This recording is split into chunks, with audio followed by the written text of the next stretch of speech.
Possessive adjective. Possessive adjective किसे कहते हैं? पहला है my, our, your, his, her, its, their. ये जो 7 आप लिख रहे हैं ये 7 पॉजेसिव एडजेक्टिव है और आर्टिकल आपको पता है ए, एन और द।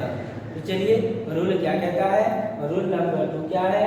यदि दो नाउन या प्रोनाउन, ये आपका रूल नंबर 2 नहीं, रूल नंबर 3 है।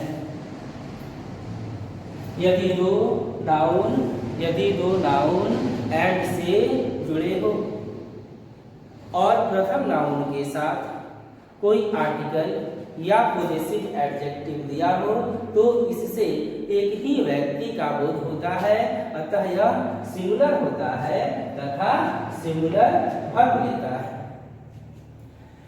इसे मैं इस प्रकार लिख सकता हूं, यदि दो नाउन एंड से जुड़ा है, दो नाउन एंड से जुड़ा है और प्रथम नाउन के साथ, पहले वाले नाउन के साथ कोई आर्टिकल दिया हो, आर्टिकल या याद रखेंगे प्रथम नाउन के साथ कोई आर्टिकल लगा हो, आर्टिकल या पॉजेसिव एडजेक्टिव। आप इस पॉजेसिव एडजेक्टिव को याद कर लेंगे। अगर ये लगा है तो यह दोनों नाउन से एक ही व्यक्ति का बोध होता है, यह सिंगुलर होता है और जब यह सिंगुलर होगा तो वर्ब भी क्या लेगा? सिंगुलर। एग्जाम्पल से यदि हम लोग इसे समझना चाहें तो हम इसे इस प्रकार समझ सकते हैं। यदि कहा जाए, एग्जाम्पल देखिए, यदि कहा जाए द प्रिंसिपल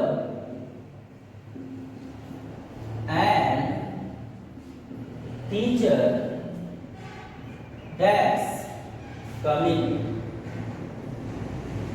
देखिए यहां पे लिखा है the principal and teacher coming. एक चीज ध्यान देखिए, ये दो नाउन है, दोनों नाउन किससे कनेक्टेड है? एंड से। क्या दोनों नाउन के साथ आर्टिकल है? नहीं, ये पहले वाले नाउन के साथ आर्टिकल दिया है। तो यदि दो नाउन एंड से जुड़ा हो और पहले वाले के साथ आर्टिकल, या हो सकता है आर्टिकल नहीं मिले, पॉजेसिव एडजेक्टिव दिया हो, पॉजेसिव एडजेक्टिव दिया हो, तो ऐसे कंडीशन में इससे एक ही व्यक्ति का बोध होता है। यहाँ पर क्या लग रहा है आपको कि ये प्रिंसिपल और टीचर दोनों आ रहे हैं? नहीं, इसका मतलब होगा एक ही व्यक्ति है जो कि प्रिंसिपल भी है और टीचर भी है। तो ये दोनों एंड से जुड़े हैं और प्रथम वाले के साथ केवल आर्टिकल है, तो यह सिंगुलर होगा। और जब यह सिंगुलर होगा तो आप खुद बताएंगे इज होगा कि आर होगा? जी हाँ, ये इज होगा। उसी प्रकार इसमें एक नोट है और नोट में आप क्या पढ़ेंगे? यहां पर तो कहा गया है कि केवल प्रथम नाउन के साथ आर्टिकल या पॉजेसिव एडजेक्टिव। नोट में आपको मैं लिखवाऊंगा, याद रहे, यदि दो नाउन एंड से जुड़े हो और दोनों नाउन के साथ कोई आर्टिकल या कोई पॉजेसिव एडजेक्टिव लगा हो, या दोनों नाउन के साथ, याद रखेंगे, दोनों नाउन के साथ यदि कोई आर्टिकल या पॉजेसिव एडजेक्टिव लगा हो तो इससे दो अलग अलग व्यक्ति का बोध होता है और यह प्लूरल होता है तथा वर्ब भी प्लूरल लेता है।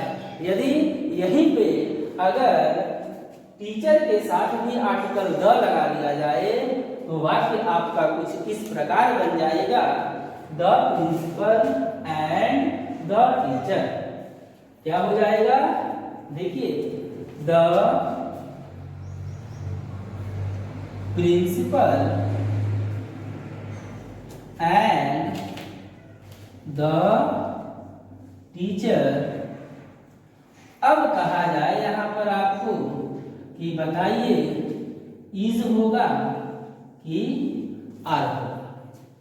तो यहां आप एक चीज नोटिस कर रहे होंगे कि पहले वाले एग्जाम्पल में केवल पहले वाले नाउन के साथ आर्टिकल है, दूसरे वाले नाउन के साथ कोई आर्टिकल नहीं है। तो यह सिंगुलर था, वर्ब सिंगुलर था। और दूसरे वाले एग्जाम्पल में दोनों नाउन के साथ आर्टिकल दिया है। तो इससे दो अलग अलग व्यक्ति का बोध होगा। यहाँ पर दो व्यक्ति है जिसमें से एक प्रिंसिपल है तो दूसरा टीचर है। और जब दो अलग अलग व्यक्ति है तो यह प्लूरल है और वर्ब भी प्लूरल ही लेगा। तो आपको ये जो इतनी सारी बातें बताए हैं, आप इन सभी बातों को एक ट्रिक से याद रख सकते हैं। वो ट्रिक क्या है? तो देखिए, आप ध्यान देंगे, एक आर्टिकल है तो एक व्यक्ति है, एक है तो सिंगुलर है और सिंगुलर। दो आर्टिकल है तो दो व्यक्ति का बोध हुआ है, प्लूरल है और वर्ब भी प्लूरल। तो हम कह सकते हैं जितना आर्टिकल उतना व्यक्ति। एक आर्टिकल एक व्यक्ति, दो आर्टिकल दो व्यक्ति, तीन आर्टिकल तीन व्यक्ति।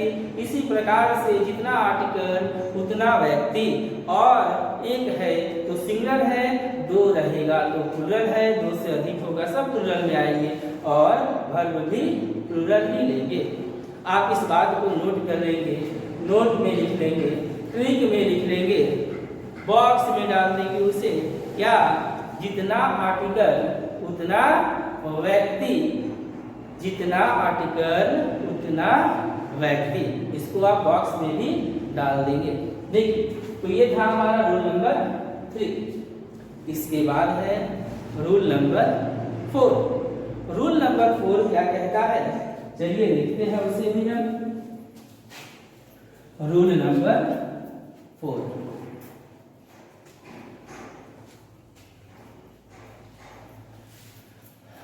रूल नंबर 4 क्या कहता है? रूल नंबर 4 के लिए आपको मैं बता दूं, आप लोगों को पता होगा काउंटेबल और अनकाउंटेबल नाउन। काउंटेबल नाउन क्या होता है और अनकाउंटेबल नाउन क्या होता है। यहाँ पर जिस नाउन की मैं चर्चा करने जा रहा हूँ वो अनकाउंटेबल नाउन है। अनकाउंटेबल नाउन हम उस नाउन को कहते हैं जो मात्रा को दर्शाता है, जिसका वजन किया जाता है, नापा मापा तौला जाता है, जिसकी गिनती संभव नहीं होती है। अनकाउंटेबल नाउन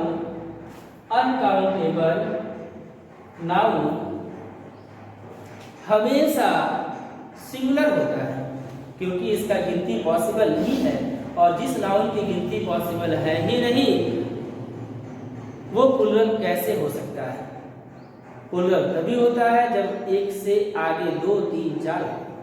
तो याद रखेंगे आप, uncountable noun is always singular and takes singular verb. लिख लीजिए इसे, uncountable noun is always singular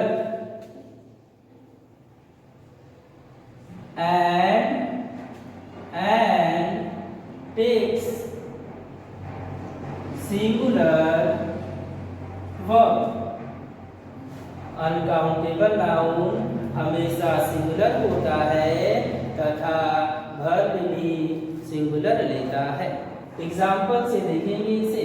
यदि कहा जाए वाटर, ये अनकाउंटेबल है, इसके साथ हम इज लगाएंगे न कि आर। वाटर इज लाइफ, जल ही जीवन है। दूसरा है milk dash good for health, for health. अगर यहाँ बात किया जाए तो इज होगा, न कि आर। तो अनकाउंटेबल नाउन सिंगुलर होता है और वर्ब क्या लेता है, सिंगुलर। लेकिन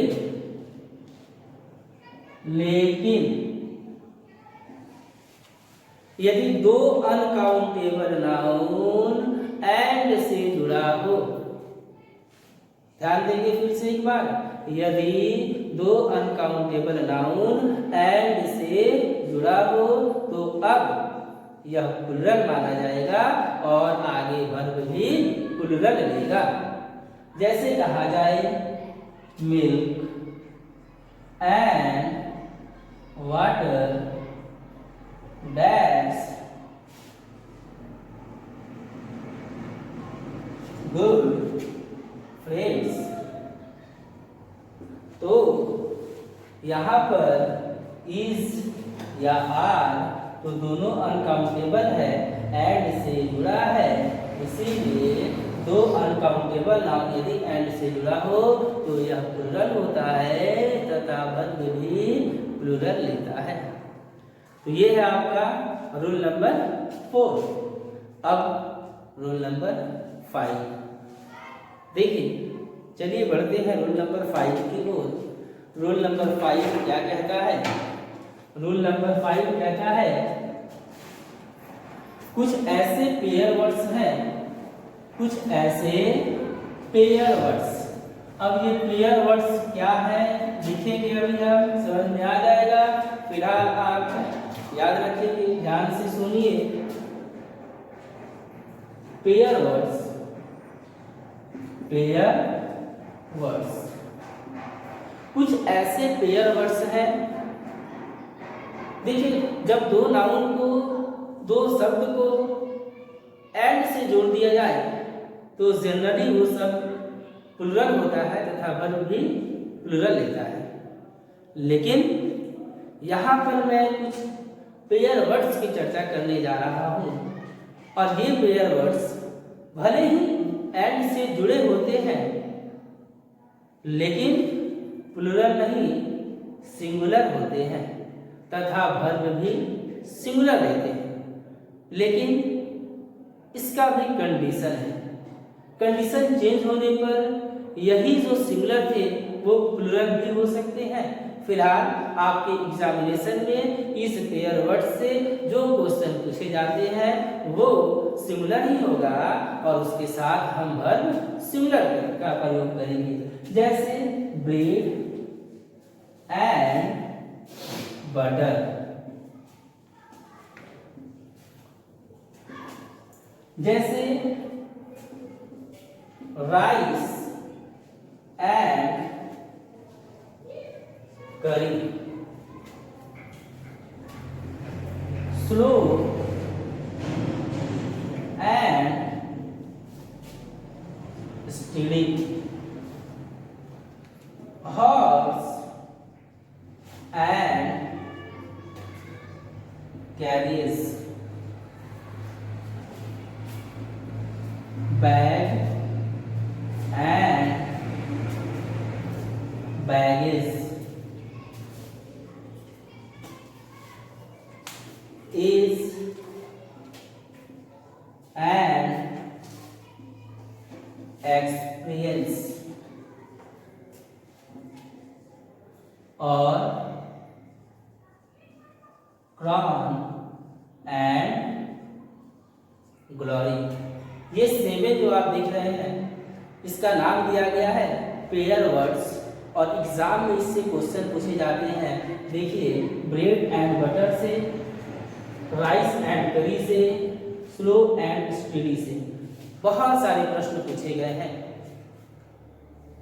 जब पेयर वर्ड्स के रूप में इनके प्रयोग किए जाए तो यह सिंगुलर होता है, भले ही एंड से जुड़ा हो, भले ही दो लग रहा हो, भले ही प्लुरल लग रहा हो, लेकिन मिस्टेक नहीं करेंगे। यह सिंगुलर है और आगे वर्ब भी सिंगुलर ही लेगा। Let's have an example. अगर हम कहें एग्जाम्पल इसका इस प्रकार से यदि एग्जाम्पल दिया हो, ब्रेड